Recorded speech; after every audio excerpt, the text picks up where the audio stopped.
going on there, guys? We back with another one, and we got to talk about Charles Barkley backpedaling and showing his support for the Lakers. Now, to be fair, he picked the Lakers prior to this series, and he did cite AD's inconsistency as something that's alarming, but he did say he felt like the Lakers would win.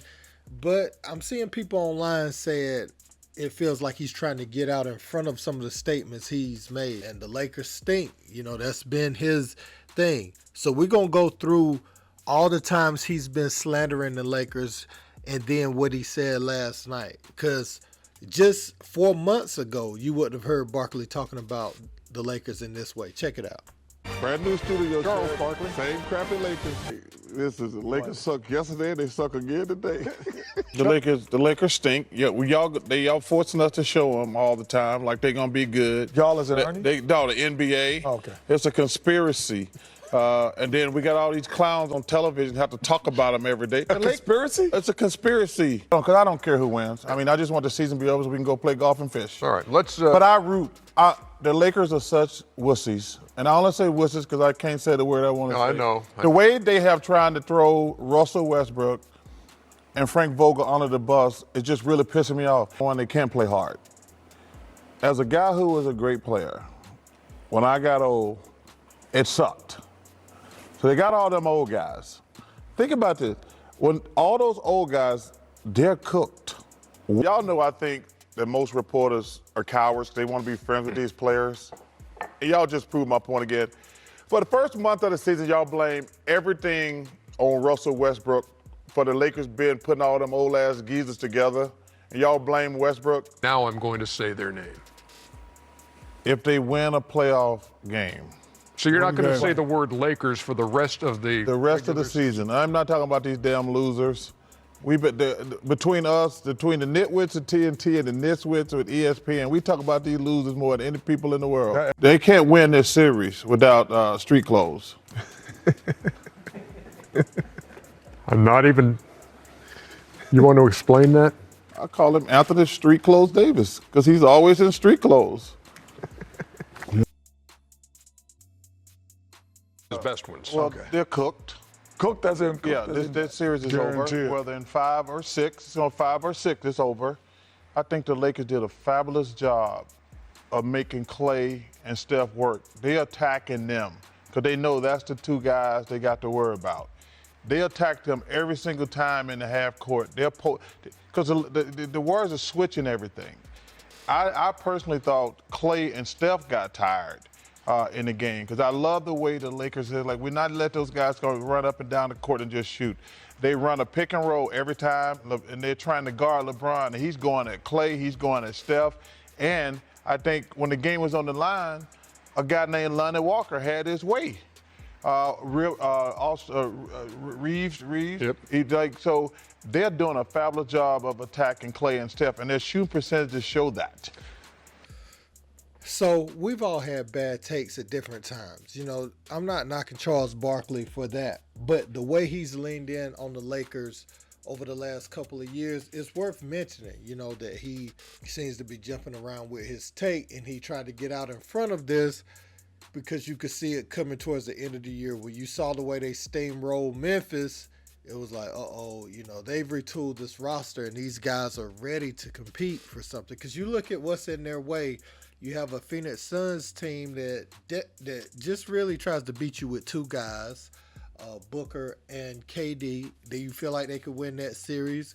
Or, you know, if Denver wins, Denver, you don't pick Jokic and Jamal Murray to beat AD and LeBron. I don't care what it seems like the moment is just too big for Jokic and Murray when they play the Lakers. They'll play everybody else really tough, but just seems like the moment is too big. And so when Barkley started seeing how this thing was coming together, I mean, look at it. We may have the exact scenario for the NBA bubble in the Final Four. If the Celtics win and they play the Miami Heat and the Nuggets win and they play the Lakers, this is the same Final Four teams that was in the bubble. So you have to think the Lakers have a favorable matchup with those teams that's left. And I think Boston would be the toughest team for them to beat in that scenario because Jimmy plays great against all these other teams. But I remember last time when they played the Lakers in the bubble, he acted like he was scared to shoot threes. Now, he has some decent games, but it wasn't nearly the same level of just, I'm going to make every three, make every shot, and be this superstar. He just played more like a regular good player versus the Lakers. And he wouldn't even take the open threes. That was my problem with him in the bubble. Bam was a no-show. He got hurt. And he came back, and he was such a no-show. Those little jumpers he hitting against the Knicks, he won't miss them with. He won't make them with AD on the court. So the Celtics, that would be the matchup I would want to see. And I don't really care who wins or lose. Neither is my team between the Lakers or the Celtics. But I would like to see that matchup just because I feel like it would be the most competitive. If the Warriors lose, you know what I'm saying? The Warriors ain't my team either. So I just want to see good basketball really at this point. But I think Jordan Poole is seeing right now that, last year he kind of was able to sneak up on people. But now, he's expected to be that guy. You got the bag to perform at a high level, and that weighs on your mind if you're not built like that. But, man, let me get back on what I need to say about Barkley. Barkley has called Anthony Davis Anthony Street Clothes Davis, and this thing has spiraled out of control where everybody's saying it. When people in the media say things now, you probably got kids or younger teenagers that feel like when they see AD out, they could just say that. The culture that's been built makes kids that's aspiring basketball players or aspiring to do whatever they want to do not respect the professional. I mean, we saw that Cam Newton's camp with the young kid that called Cam Newton, a quarterback that went to the Super Bowl and an MVP, a bum. It's just a culture we've built with those names just being loosely used about people on these platforms and these pundits speaking of hyperbole. You know what I'm saying? And these people can't decipher whether it's real or not. But I just noticed that Chuck was getting called out for the way that he was speaking about all these players, and the Lakers.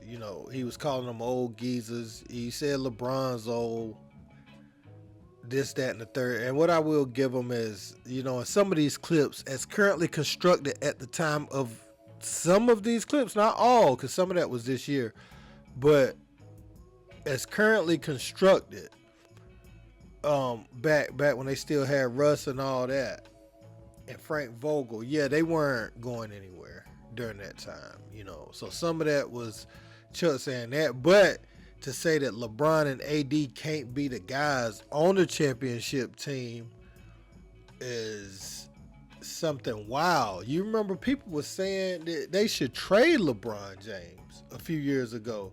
I think Stephen A. Smith said that. So we might have to bring that back to the forefront too. There was a lot of takes out there about LeBron at the time because when LeBron comes, a roster moves around, and I think that's what they were saying. But no, you could still win with LeBron now. One thing, and I got to give the organization some credit too, it's not just LeBron. LeBron wanted the sexy trade in Kyrie Irving. The one that, there's the name we need. The organization went and got the game that fit. Not the name, the game.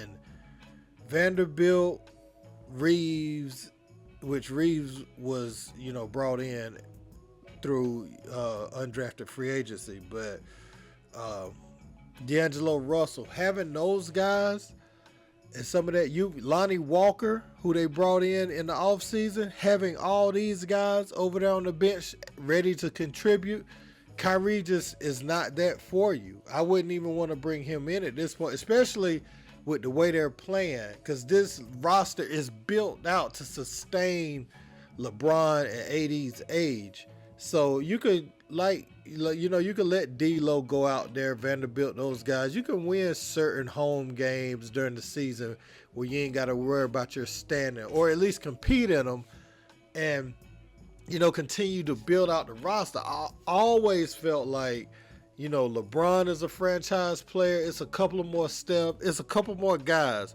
worth the max money. But most of these guys that's getting the max dollar amount is not worth that. So you want to build out a roster to be able to absorb an injury a little better. Long as it ain't your main guys, you want to have another guy you can plug and play. And you may lose something and gain something else when you put certain players in the game. So that's all I'm saying, but let me know what you guys think about Chuck and his receipts. Don't forget to like, share, and subscribe. Until next time, peace.